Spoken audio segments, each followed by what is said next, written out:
Linear differential equation और Lebanese differential equation, और आज इसकी क्वेश्चन प्रैक्टिस है। देखिए मैं आज इसके करीब कम से कम 4 क्वेश्चन कराने की कोशिश करूँगा। चलिए तो पहला क्वेश्चन स्टार्ट करते हैं हम। स्टार्टिंग थोड़ा इजी से करते हैं ताकि आपको कंसेप्ट, देखिए हर बार यही होता है कि हर चीज़ हर जगह भी ध्यान रखिएगा, पहला एग्जाम्पल या पहला क्वेश्चन जो भी किसी चीज़ का करें वो आसान करें ताकि कंसेप्ट पे ध्यान दे जाए आपका, और फिर उसके बाद वो क्वेश्चंस करें जो आपके वैसे कॉम्प्लिकेटेड हैं, जिनमें कि अंदर कैलकुलेशन में प्रॉब्लम होती है, वो बाद में करें। पहले आप 1-2 क्वेश्चन करके अपने कंसेप्ट स्ट्रॉन्ग करें और उसके बाद फिर कैलकुलेशन के पार्ट पे फोकस करें। इसी तरह से बुक्स में एग्जांपल्स दिए होते हैं और एक्सरसाइज में भी इसी तरह से क्वेश्चंस होते हैं, तो इन चीज़ों को फॉलो करेंगे तो कभी कोई चीज़ ज़्यादा टफ नहीं लगेगी। पहला क्वेश्चन है dy/dx प्लस y/x और इज इक्वल टू x³ - 3, ये क्वेश्चन है। मतलब देखने से भी साफ नज़र आ रहा है कि ये किस तरह का क्वेश्चन है। तो कल हमने देखा था कि इस तरह के चीज़ों को किस तरह से सॉल्व किया जाता है। dy/dx plus py is equal to q, इस तरह का फॉर्मेट होता है, और इस तरह का फॉर्मेट में जो है फिर इंटीग्रेटिंग फैक्टर एक चीज़ होती है, वो निकाली जाती है, इंटीग्रल p dx, और फिर सॉल्यूशन क्या होता है, y into integrating factor is equal to integral, याद करिए q है ना, इंटू इंटीग्रेटिंग फैक्टर और dx प्लस c। ये कंसेप्ट आप ध्यान रखिए। अब इस क्वेश्चन को हम सॉल्व करना स्टार्ट करते हैं। तो सबसे पहले क्या करेंगे हम, कंपेयरिंग विथ, ये हमने देख के पहचान लिया है कि ये इस फॉर्मेट का है क्योंकि dy/dx है और y है, इससे हमने पहचान लिया, और बाकी सब x है, और अगर y इधर उधर होता तो दिक्कत होती फिर। तो ये सॉल्यूशन है, ये निकालना है और ये हमारा सॉल्यूशन हो जाता है, बस। मेथड छोटा सा है, ये पूरा डिटेल में हमने कल देखा था, अब आज इसमें कोई दिक्कत नहीं होनी चाहिए। कंपेयरिंग विथ हम कर देंगे dy/dx plus py is equal to q। तो इससे क्या मिल जाएगा हमें, वी गेट, बिल्कुल जो समझते हैं वही लिखते जाइए, आसानी से हो जाएगा क्वेश्चन। तो p की वैल्यू क्या मिली हमें, y का कोफिशिएंट, तो y का कोफिशिएंट यहाँ पे क्या है, 1/x। साथ ही साथ q क्या मिला हमें, ये पूरा का पूरा राइट साइड में x³ - 3। हमें बताया भी गया था कि लीनियर डिफरेंशियल इक्वेशंस में जो है वो क्या बोलते हैं, y यहाँ पे dy/dx और y रहेगा, बाकी सब या तो कांस्टेंट हो सकते हैं या फिर वो x के फंक्शंस हो सकते हैं। तो ये क्वेश्चन ऐसा है जिसमें कि p भी x का फंक्शन है और q भी x का फंक्शन है, और अब हमें इसे सॉल्व करना है, ठीक है ना। तो अब तरीका क्या बताया गया था कि पहले जो है इंटीग्रेटिंग फैक्टर निकाल लिया जाता है। तो हम क्या करेंगे, सबसे पहले एट फर्स्ट, इस एट फर्स्ट को लिखने का काम क्या है, मतलब क्या है ये समझिए पहले। एट फर्स्ट लिखने का मतलब ये है कि हम सबसे पहले कोई और काम कर रहे हैं, फाइनली जो सॉल्यूशन निकालना है वो बात की बात है। सबसे पहले हमने ये करना शुरू किया। आप अपने नोट्स जब भी बनाएं किसी भी चीज़ में, और मतलब मेन लाइन से हटना है, कहीं पे आपको कुछ और चीज़ निकालनी है, तो ये वर्ड ज़रूर यूज़ करें। तो जब नोट्स को रिवाइज़ करेंगे तो आपको लगेगा ऐसे कि कोई आपको पढ़ा रहा है, या खुद ही आप समझते चले जाएंगे कि कंपेयर किया, ठीक है, फिर अब सबसे पहले हमने वो निकाला इंटीग्रेटिंग फैक्टर, उसके बाद हम सॉल्यूशन कर देंगे। तो एट फर्स्ट, तो सबसे पहले हम इंटीग्रेटिंग फैक्टर निकालेंगे, और वो कितना होता है, e⁻∫ p dx। तो ये हो जाएगा आपका e⁻∫, p का मतलब हो गया 1/x dx। इसका इंटीग्रल देखिए e⁻log x। मतलब मैंने कहा ना आसान क्वेश्चन है तो सब चीज़ें आपको आसान आसान मिलती चली जाएंगी। e⁻log हट जाएगा और ये सिंपली x बचेगा, क्योंकि अभी इस क्वेश्चन में हमें ये ध्यान देना है कि कैसे किया जाता है क्वेश्चन, क्या उसकी मेन स्केलेटन क्या है, उसका क्या मतलब स्ट्रक्चर है। तो पहले हमने इंटीग्रेटिंग फैक्टर निकाला, हालांकि कल हम ये पढ़ चुके थे कि पहले ये करेंगे, मेथड्स लिख लिए थे, लेकिन आज उसको हम एग्जीक्यूट करके देख रहे हैं एक बार, एक आसान क्वेश्चन पे, जिसमें कि देखिए सब कुछ आसानी से आ गया, x आ गया। अब उसके बाद क्या है देख लीजिए, ये क्वेश्चन था हमारे पास dy/dx plus y/x equal to x³ - 3, और इसे जब हमने देखा तो हमें साफ साफ नज़र आया कि dy/dx और y या और बाकी सब x है, तो इसका मतलब ये इस फॉर्मेट का है, dy/dx plus py is equal to q। तो हमने क्या किया, इसी से कंपेयर कर दिया, इससे कंपेयर करा। अगर ये dx/dy करके होता तो हम dx/dy वाले से कंपेयर कर देते, ठीक है ना। और इसको हमने कंपेयर किया, उससे हमने p और q निकाल लिए। y का कोफिशिएंट ये p है, यानी कि 1/x, q जो है राइट साइड में जो टर्म है वो q है, एक्स क्यूब माइनस 3। उसके बाद अब सबसे पहला काम क्या होता है, इंटीग्रेटिंग फैक्टर निकालने का होता है। तो इंटीग्रेटिंग फैक्टर निकाला हमने, e to the power integral p d x, p की वैल्यू 1/x डाली, 1/x का इंटीग्रेशन लॉग होता है, तो ई लॉग हट गए और x आ गया, मतलब सिंपल सी चीज़ आ गई मेरे पास। अब इसके बाद अगर अब देखिए एट फर्स्ट का काम हो गया आपका, सबसे पहले हमने ये काम करके रख लिया, ठीक है ना। अब उसके बाद क्या करेंगे, नाउ सॉल्यूशन विल बी, तो क्या सॉल्यूशन होगा, y into integrating factor is equal to integral q into integrating factor dx plus c। अब इसमें वैल्यूज़ रख देंगे, तो y इंटू इंटीग्रेटिंग फैक्टर मतलब y into x is equal to integral q का मतलब एक्स क्यूब माइनस 3 और into integrating factor का मतलब x dx प्लस c। ये इंटीग्रल करना आपके लिए कोई बहुत बड़ी बात नहीं है ना। कहने का मतलब है कुल मिला के इस क्वेश्चन में हमने मेथड ही सीखा है, कोई हमें कॉम्प्लिकेशंस ऐसी नहीं झेलनी पड़ी। तो ये इज इक्वल टू हो जाएगा आपका जाकर के y into x is equal to integral x4 minus 3x और dx प्लस c। तो ये y into x is equal to, और इसका इंटीग्रल अलग अलग कर देंगे आप सेपरेट बिल्कुल, x to the power 5/5 minus 3x square upon 2 और प्लस c। देखिए d y by d x हट गया सब जगह से। इसको चाहें तो आप 10 से मल्टीप्लाई कर लीजिए, 5 2 जा 10 है ना, तो 10 से मल्टीप्लाई कर लीजिए, तो 10xy is equal to x5 2 minus 2 5 10 से करेंगे 5 3 15 x स्क्वायर प्लस c। और अच्छा लिखना चाहें तो माइनस में कर लीजिए, 2x to the power 5 minus 15x square minus 10xy is plus c equal to 0। ये चीज़ उधर चली गई ना, पहले x5 सबसे बड़ा टर्म, फिर छोटा टर्म, फिर minus 10xy plus c is equal to, ये आंसर आपका आ जाएगा। इसको कंप्लीट करिए और दिमाग में बैठाइए, प्रोसीजर से मैच करता है कल वाले से, बिल्कुल वही मैच करता है, जो स्टेप्स हमने कल लिखे थे वही हमने आज एग्जीक्यूट किए हैं, कोई भी नई चीज़ नहीं लाए हम इसके अंदर। फ्रेम में नहीं आ रहा है, देखो फ्रेम में नीचे कर दिया मैंने, 10c हो जाएगा 10 से मल्टीप्लाई करने पे, और फिर आप उसको जो है वो कर सकते हो, 10c को k लिख सकते हो। अगर ऐसी टेक्निकल प्रॉब्लम है, करना चाहिए उस चीज़ को, करा है हमने इस तरह से कि c की वैल्यू बाद में बदल गई है तो उसे नया कांस्टेंट k मान लिया है। चलिए हम एक थोड़ा सा इससे हल्का सा 2 स्टेप ऊपर बढ़ते हैं और एक क्वेश्चन करते हैं, और तीसरे क्वेश्चन से आप बिल्कुल एकदम समझ लीजिए एक्सट्रीम में पहुंच जाएंगे। ये दूसरा क्वेश्चन और आपके लिए पहला वाला वार्म अप था, दूसरा वाला थोड़ा सा आपको प्रॉब्लम करेगा, और तीसरे चौथे जो है वो दिक्कत करेंगे फिर आपको ढंग से। दूसरा क्वेश्चन देखते हैं, समीकरण x plus 1 d y by d x minus 2y is equal to x plus 1 to the power 4। ये है क्वेश्चन, ठीक है।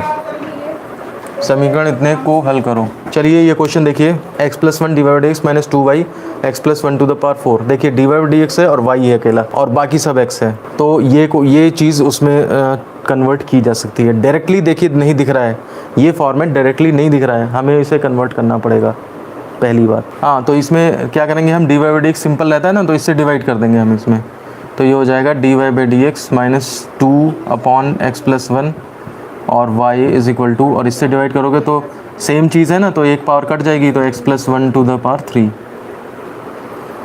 हमने क्या किया है, अपनी इक्वेशन को इस तरह से बदलने की कोशिश करी है ताकि वो उस फॉर्मेट में नज़र आने लगे। कंपैरिजन तभी हो पाएगा जब आपकी इक्वेशन उस फॉर्मेट में आ जाएगी, ठीक है।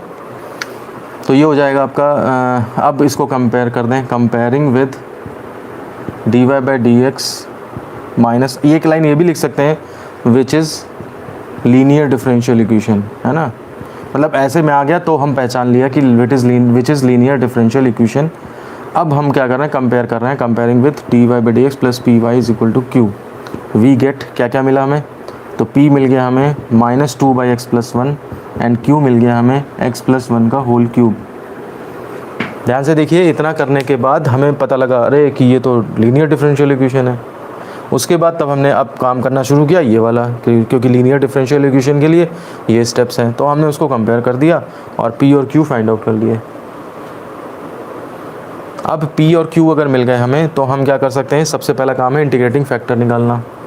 तो एट फर्स्ट फिर लिख देंगे कि हम मेन काम अभी सॉल्यूशन नहीं कर रहे, अभी हम कुछ और निकाल रहे हैं। Integrating factor is equal to e to the power integral p d x. तो ये हो जाएगा e to the power integral p का मतलब हो गया माइनस 2 अपॉन एक्स प्लस 1 और डी एक्स। देखिए इसका क्या हो जाएगा, e to the power minus 2 बाहर -2 बाहर और इंटीग्रल 1/x+1 dx। 1/x का वैसे तो log x होता है। हाँ, ये कुछ सही लग रहा है अमित ने जो बोला।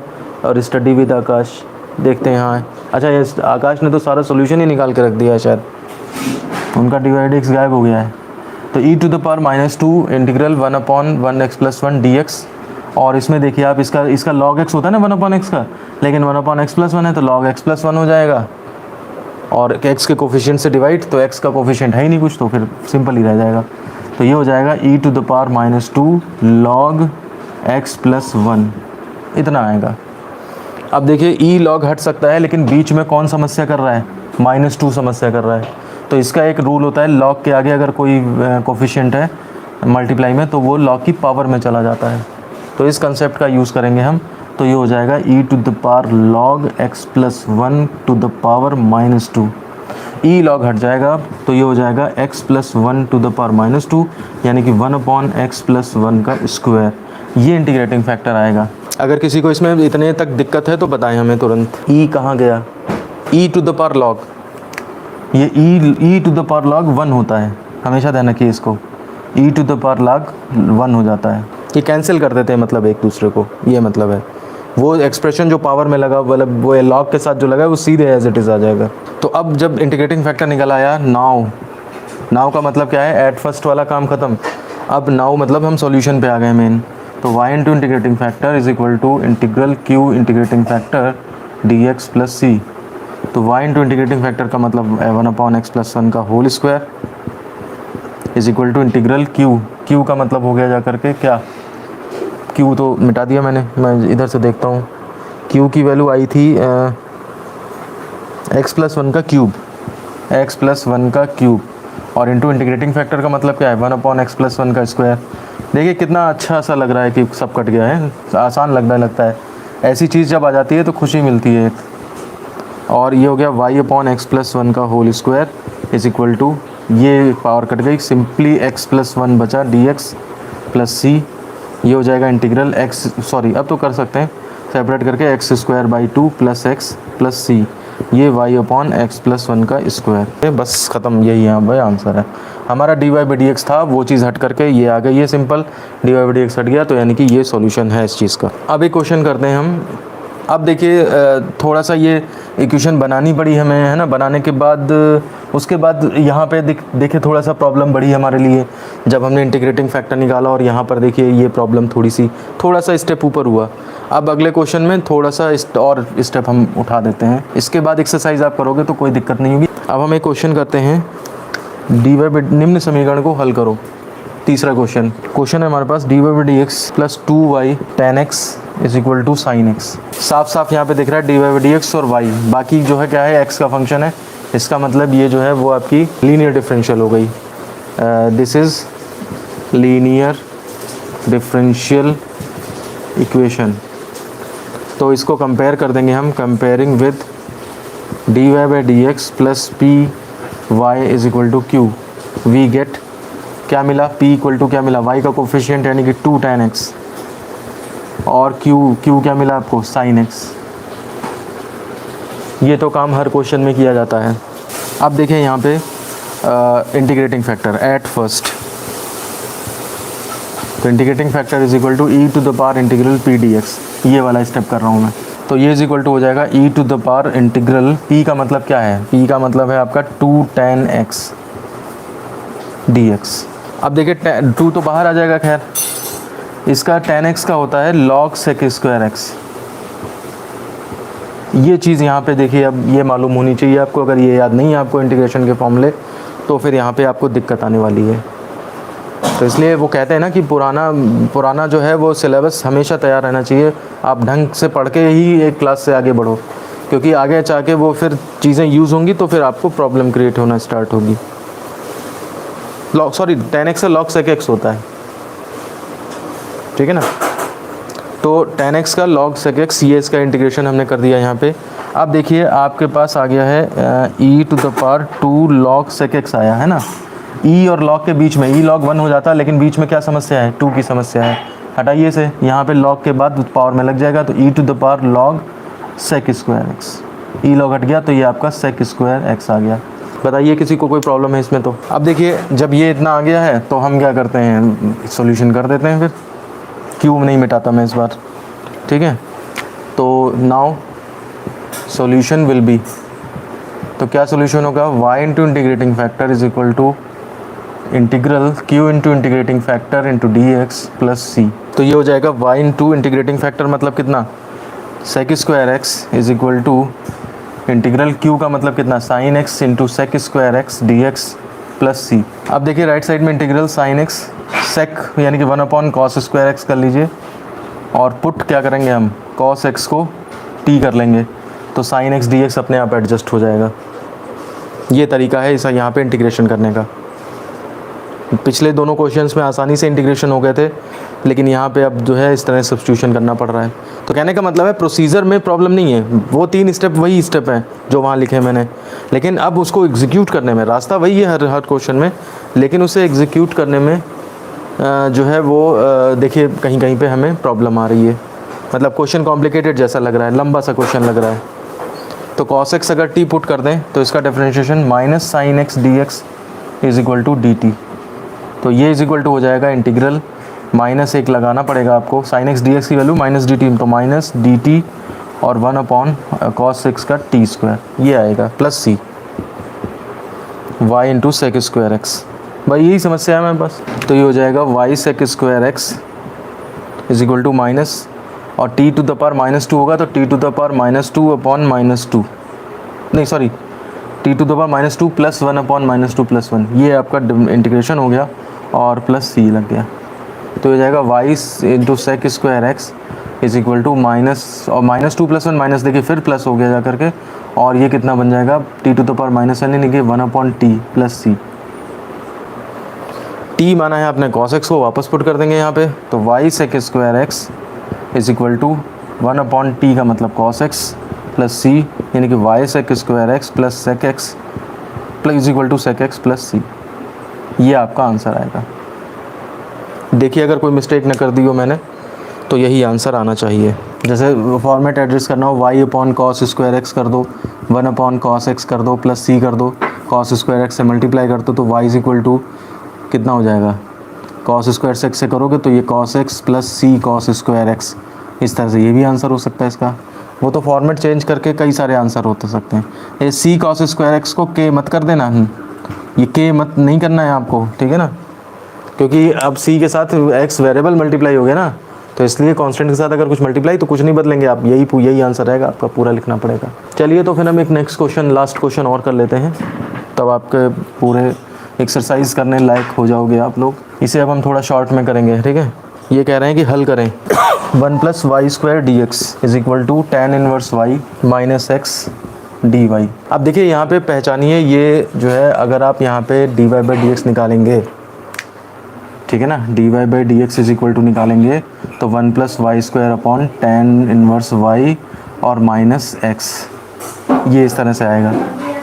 इसको अगर आप सेपरेट तो कर नहीं पाओगे, 1 अपॉन इतना या 1 अपॉन वाई स्क्वायर अपॉन इतना, ये x फंस जाएगा अंदर जा करके, इसको आप x के फॉर्म में करेंगे, ठीक है ना। तो d y by d x यहाँ पर नहीं निकल पा रहा है कोशिश करने पे। और आप ऐसे भी देख लीजिए 1 प्लस वाई स्क्वायर वाई में ही फैला हुआ है ये सब, x चुपचाप एक जगह पड़ा हुआ है। तो इसका मतलब इस फॉर्मेट को हम बजाय उसके दूसरा केस जो हमने पढ़ा था ना, d x upon d y plus p x is equal to q, और इसका इंटीग्रेटिंग फैक्टर था e to the power integral p d y, और फिर सॉल्यूशन इसका होता था x into integrating factor is equal to integral q into integrating factor d y plus सी।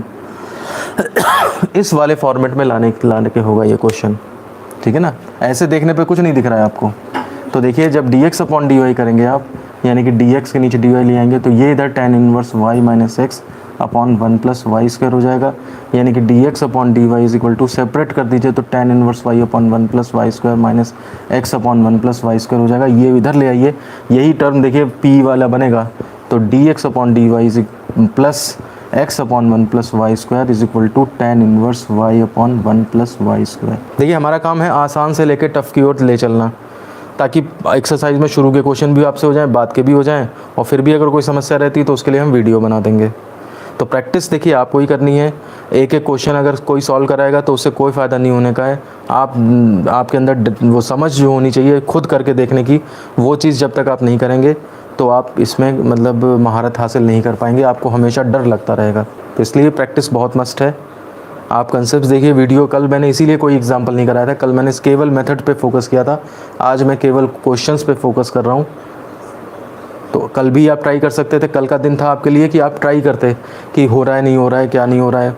और आज का दिन है कि आप अब नहीं चलो किया कल तो आज समझ लिया, अब आज ट्राई करिए। 2 दिन आपको मिल रहे हैं तो आप जितना इसमें अंडरस्टैंडिंग डेवलप कर सकते हैं, हम तो यहाँ एक एक करके बढ़ते ही जाएंगे आगे।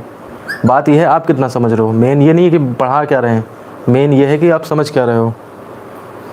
तो which is of the form dx upon dy plus px is equal to q where p is equal to 1 upon 1 plus y square, x का कोफिशिएंट फ्रेम में आ रहा है, हाँ ठीक है।